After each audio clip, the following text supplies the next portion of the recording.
Hey everybody, this is Minion Soldier, and this is the Piracy Show. Now, yesterday's show we were dealing with, NPC populations, and I kind of asked the question, what if we ended up in a situation where players were so few and far between that realistically we never came into collision? Would pirates simply turn on NPCs? And then I used a specific example of what if there's a tremendous value in Vanduul ship components and people are just clamoring for these things, and you realize, oh shit, I can make a lot of money stealing Vanduul ship components. Maybe I should just go pirate the Vanduul instead. And doesn't that in the end, doesn't that kind of make you a law-abiding player and pretty much just by extension a member of the UEE military family? Now, in a roundabout way, this kind of goes back to a video I did almost a year ago, and a video that I definitely wanted to do again because I felt that the subject matter deserved a second visit, and preferably before the anniversary sale and CitizenCon. Now, CitizenCon and the anniversary sale, if you're new to Star Citizen, this is usually the time of year when you'll hear people both guiltily and ecstatically confess that they just bought an Idris or a Javelin. Now, for org leaders and org officers, this is obviously one of the more difficult times of the year when talking about Star Citizen, because there's always that feeling of my org should have something bigger, or if I'm leading an org, I should have a big ship, right? I should have some big military ship that kind of acts as the flagship of my fleet out in space that helps me support all the team members, but also possibly opens up content to members of my org that they otherwise may not be able to get access to. Now, certainly if you're looking at the star map, it's not hard to see that there are quite a few systems in the hands of the Vanduul which are accessible to humans, and whereas a pilot solo in a Hornet may not have access to this space and to possible missions, resources, or bounties that would be available there, an organization with the right capital ships can probably get in there and make some money, raid the Vanduul, steal resources from them, all while being a completely legitimate organization in the Star Citizen universe. And having capital ships is probably going to be one hell of a springboard to give players access to that content. So if you're an org leader and you want to attract people to your organization and you want to make it seem like it's a strong organization, it's an organized group of people, and players who jump in and join your org are going to get access to this higher end content, to this possible next stage in money making over and above flying around solo in this ship or that ship trying to get by. Having access to this type of stuff could possibly make people rich overnight, or who knows? I mean, the economy is a tricky thing to kind of predict, but you have to think that a ship the size of the Driller, in terms of scrap metal value, probably gonna pay for more than a few steak dinners.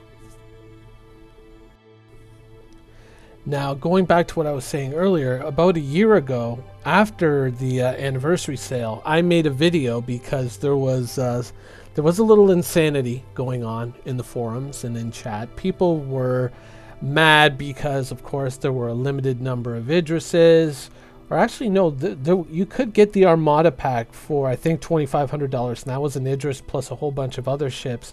And then, of course, the Javelins, well, they were limited to 200 batches of 200. And, apparently there's a trick to more or less ensuring that you're going to be first in line at the checkout when the Javelins come out. But I've never tested it because, it's not my cup of tea.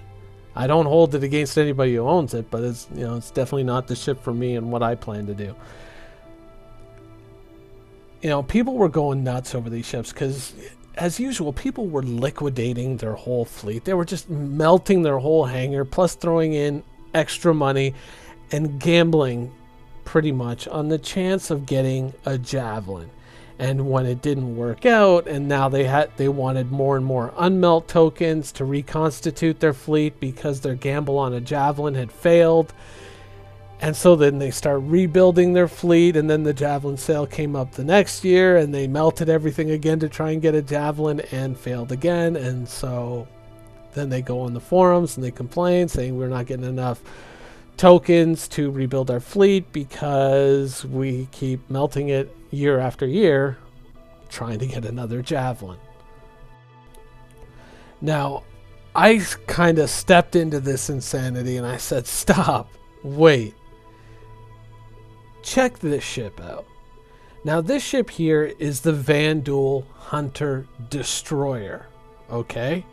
Now, this is a ship, of course, used by the Vanduul and probably going to be found prowling around in Vanduul space, something that we will have access to eventually. So I threw out the idea, what if you can steal this ship? What if you can go to Vanduul space and capture one of these ships, take it down and bring it back to Empire and basically rebuild it or refactor it however you have to let a human crew operate it? Well, there you got a destroyer right there. Now, can you go out and capture a ship like this? I think that you can. I mean, with reasonable ships that you have available to you, that's a possibility. But let's be conservative now, and let's say that you can't capture this ship. You can't take this ship out and use it as your own capital ship. But how much do you think a ship like that is worth in scrap metal and components? Realistically. In the universe, how much do you really expect to get for a ship like this? With some, of course, bullet holes and, scorch marks on it, but more or less, maybe 3 or 4 of these might get you into a javelin or an Idris. Now you might say, well, that's all well and good, but if I don't have the javelin and the Idris, how am I supposed to take a ship like this on? I mean, and it's not, it's probably not going to be just that one destroyer. There's probably going to be like 50 fighter escorts all around that thing. So how am I supposed to take that thing on and capture it or destroy it and then salvage it if I don't have a javelin or an Idris? Well, let me introduce you to this ship right here. This is the Polaris Corvette. Well, actually, if you're going out and you're trying to get a javelin, and instead you were to get a Polaris, you could probably afford more than one Polaris. So let's fix this. So yeah, there you go. So roughly for about the price of a javelin, you've now got 3 Polarises. You got some change left over too, so you could probably get all the attendant fighters as well.